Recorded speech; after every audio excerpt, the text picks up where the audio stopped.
1.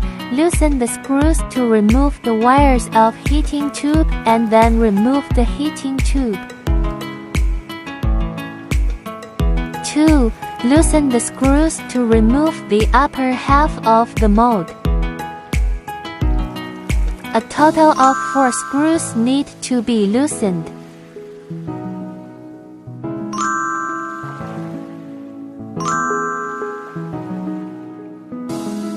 3. Operate the machine by using the jog button to lift the embossing device and remove the upper half of the mold.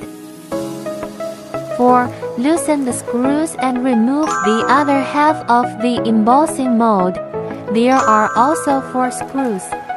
After replacing with a new mold, tighten all 4 screws back.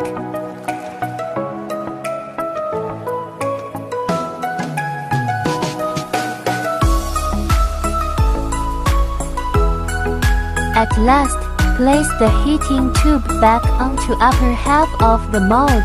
Put the upper half of the mold back.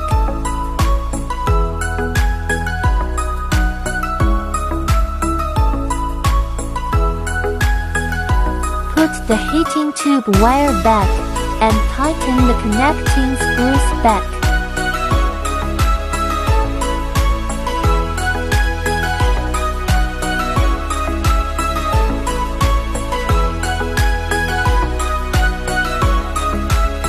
Lower the embossing device by using the jog button. Install the screws on the mold.